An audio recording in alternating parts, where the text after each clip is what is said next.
You know, in the heart of every Filipino, there's this thing we call Pangarap, right? It's that dream we hold on to for a better future. And for so many of us, education is the key to unlocking that dream. But here's the thing. What happens when that path, the path to that Pangarap, is anything but smooth?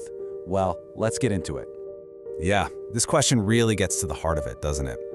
How do you chase that dream when the road is just full of harangue or blockades?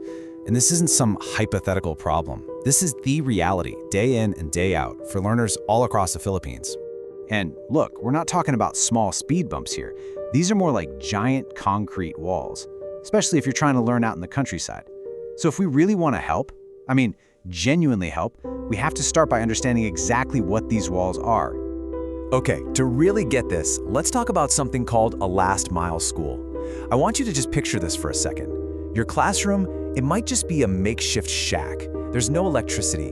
And to even get there, you might have to travel for an hour, maybe more, through some really tough terrain. This isn't an exaggeration. It's the ground reality for so many. All right, so look at these numbers. The plan was to build 382 of these really important schools, but the reality?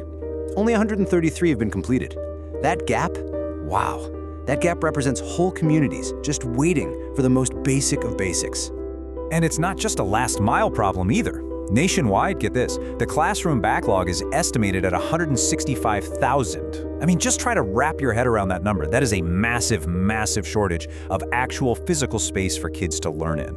So what does that huge number really mean? It's simple. It means there's just not enough space to learn, period. It's a foundational problem affecting millions.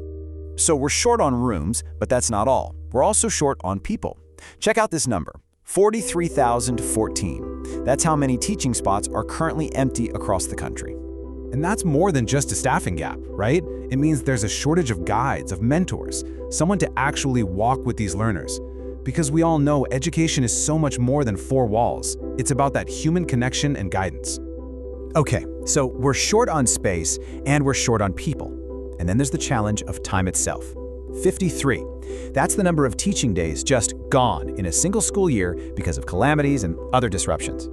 And you can bet this hits the rural areas the hardest, where it just takes so much longer to bounce back. Now you might be thinking, what about the internet?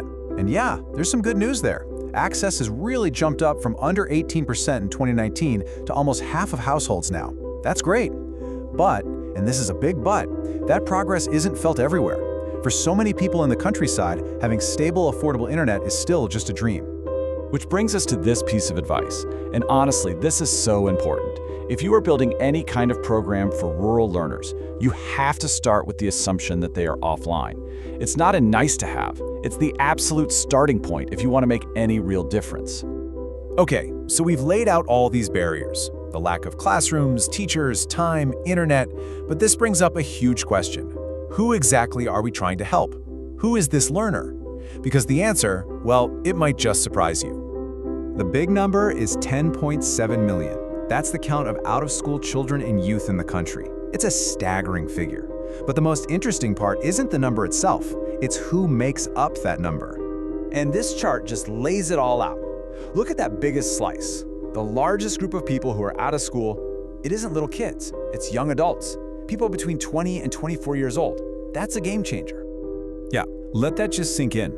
The person we're trying to reach, our learner, is very often a young adult, not a child. This completely changes how we should be thinking about the problem, doesn't it?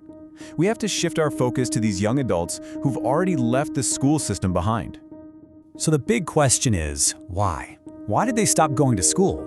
Well, the reasons are all tied to adult life. They have to work. They're starting families of their own. Or sometimes it's just physically impossible to get to school from where they live. These are real-life pressures.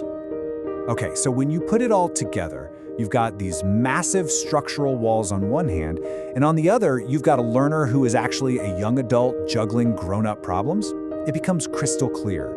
We need a totally different way to help, one that actually fits into their life, not the other way around.